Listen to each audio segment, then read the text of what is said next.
के इस वीडियो में देखेंगे कि एमएसबीटी का थ्योरी एग्जाम पैटर्न क्या होता है।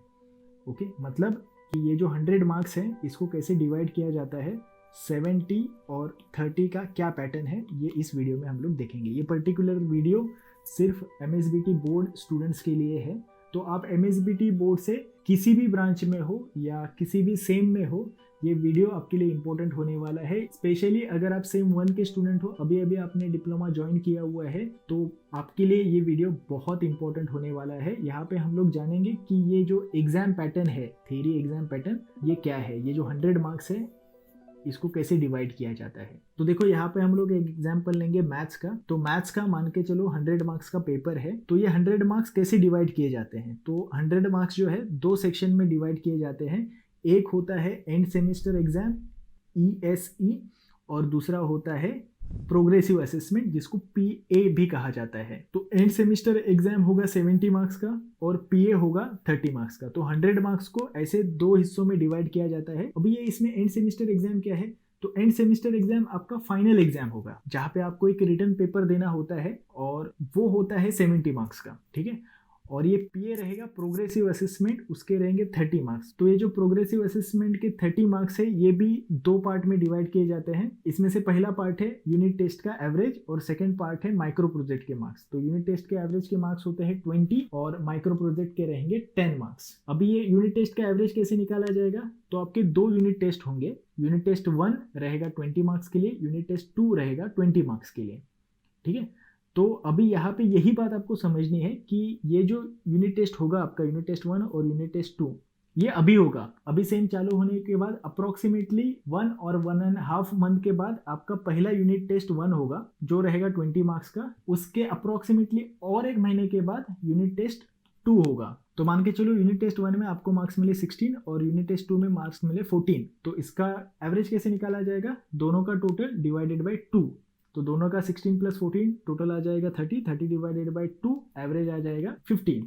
तो ये 15 हो गया यूनिट टेस्ट का एवरेज। ये 15 मार्क्स प्लस आपको जो माइक्रो प्रोजेक्ट में मार्क मिलेंगे ये यहाँ पे ऐड होके आपको 30 में से दिए जाएंगे। तो प्रोग्रेसिव असेसमेंट क्या है, यूनिट टेस्ट 1, 2 का average marks plus micro project के मार्क्स। ओके, अभी यहाँ पे 2 कंडीशंस है। कंडीशन 1 है कि जो एंड सेमेस्टर एग्जाम है 70 मार्क्स का, उसमें से आपको मिनिमम निकालने होंगे 28 और उसी के साथ दूसरा कंडीशन ऐसा है कि जो 100 मार्क्स है उसमें से आपको निकालने पड़ेंगे 40 मार्क्स। तो मिनिमम 100 में से 40 मार्क्स आपको निकालने ही है। प्लस एडिशनल कंडीशन क्या है उसके साथ कि 70 में से भी आपको 28 निकालने होंगे।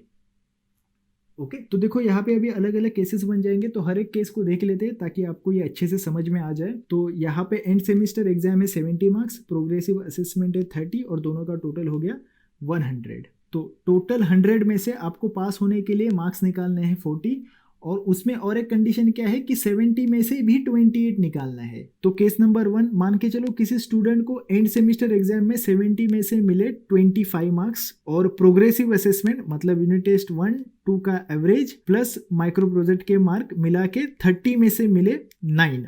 तो दोनों का टोटल कितना हो गया, 25 + 9 = 34। तो उस केस में वो स्टूडेंट फेल हो जाएगा। सीधी सी बात है कि यहाँ पे दोनों भी क्राइटेरिया फुलफिल नहीं हुए। 100 में से भी 34 है, मतलब 40 तो मिला नहीं, प्लस 70 में से भी 25 है, मिनिमम यहाँ पे भी कितना चाहिए था, 28। सेकंड केस पकड़ते हैं। तो मान के चलो किसी स्टूडेंट को एंड सेमेस्टर एग्जाम में 70 में से 25 मार्क्स मिले और प्रोग्रेसिव असेसमेंट में 17 मार्क्स मिले। यहाँ पे 100 में से कितना हो गया, 42।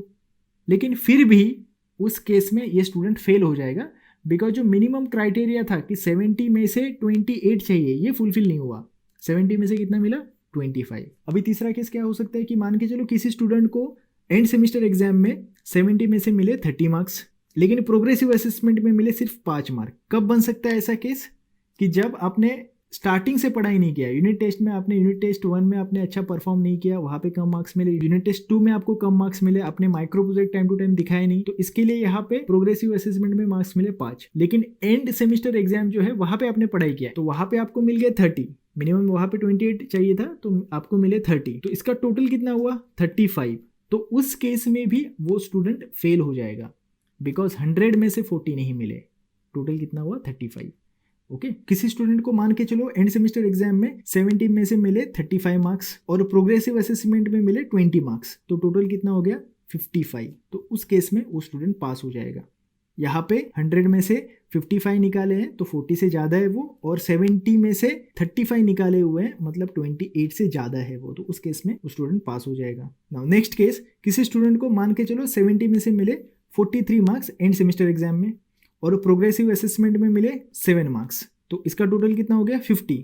तो उस केस में भी स्टूडेंट पास हो जाएगा, क्योंकि यहाँ 100 में से मिनिमम निकालने थे 40, मिले हैं 50, और 70 में से मिनिमम चाहिए था 28, मिले हैं 43। नाउ मान के चलो किसी स्टूडेंट को एंड सेमेस्टर एग्जाम में एग्जैक्टली 28 मार्क्स मिले। अभी फाइनल 100 में से 40 मार्क्स होने के लिए प्रोग्रेसिव असेसमेंट में मार्क्स कितने चाहिए, 12। ओके, तो देखो यहाँ पे एक सीधी सी बात है कि आपको प्रोग्रेसिव असेसमेंट के मार्क्स पहले मिलते हैं और बाद में एंड सेमेस्टर एग्जाम देनी होती है। तो प्रोग्रेसिव असेसमेंट में 12 या फिर उससे ज़्यादा मार्क्स है तो मिनिमम मार्क्स आपको एंड सेमेस्टर एग्जाम में 28 निकालने होंगे। लेकिन अगर आपको प्रोग्रेसिव असेसमेंट में मार्क्स कम मिलते हैं, जैसे कि आपको मार्क्स मिले 11, तो टोटल 40 करने के लिए आपको कितना निकालना पड़ेगा, 29। अगर आपको मार्क्स मिलते हैं 10, तो आपको टोटल करने के लिए अभी कितना निकालना पड़ेगा, 30, टोटल हो जाएगा 40। अगर आपको प्रोग्रेसिव असेसमेंट में मिलते हैं 9 मार्क्स, तो एंड सेमेस्टर एग्जाम में कितना निकालना पड़ेगा, 31। अगर आपको वहाँ पे मिलते हैं 8, तो यहाँ पे कितना निकालना पड़ेगा, 32। अगर वहाँ पे आपको मिलते हैं 7, तो यहाँ पे कितना निकालना पड़ेगा, 33। तो जितने मार्क्स प्रोग्रेसिव असेसमेंट में कम मिलेंगे उतने ही ज़्यादा मार्क्स आपको एंड सेमेस्टर एग्जाम में निकालने होंगे। ठीक है, और यही यहाँ पे फैक्ट है कि आपको स्टार्टिंग से पढ़ाई करना पड़ेगा, क्योंकि जैसे ही सेम चालू हुआ नहीं यूनिट टेस्ट 1 आ जाता है, और उसके बाद यूनिट टेस्ट 2 की बात ये है कि आपको प्रैक्टिकल्स, असाइनमेंट्स, ये सब बातें आ जाते हैं उसके साथ, तो वो प्रॉब्लम आ जाती है। तो यूनिट टेस्ट 2 के लिए आपको पढ़ाई करने के लिए टाइम नहीं मिलता। तो यूनिट टेस्ट आपका अच्छे से हुआ नहीं और प्रोग्रेसिव असेसमेंट में आपको कम मार्क्स मिले तो आगे जाके प्रॉब्लम आती है।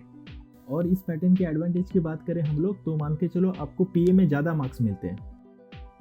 मान के चलो आपको यहाँ पे 26, 27 या फिर 28 मार्क्स मिल गए, और एंड सेमेस्टर एग्जाम में आपको मिले 62 मार्क्स, तो आपका टोटल कितना हो जाएगा, 90। और वही पीए में अगर आपको मिलते हैं 5 मार्क्स और एंड सेमेस्टर में आपको फुल मार्क्स मिल गए, मतलब 70 में से 70, तो भी आपका टोटल कितना हो जाएगा, सिर्फ 75 मार्क्स। ओके, तो यही बात है कि आपको अगर स्कोर अच्छे से करना है तो स्टार्टिंग से पढ़ाई करना पड़ेगा, यूनिट टेस्ट पे ध्यान देना पड़ेगा। यूनिट टेस्ट 1, 2 और micro project. Okay, micro project आप बना के टाइम टू टाइम दिखा दोगे तो आपको अच्छे से मार्क्स मिल जाएंगे। ठीक है, तो ये पूरा पैटर्न है थ्योरी एग्जाम का एमएसबीटी बोर्ड के लिए। तो ये वीडियो अगर आपको पसंद आया हो तो इसको लाइक कर दो, ऐसे ही वीडियोस के लिए चैनल को सब्सक्राइब कर दो।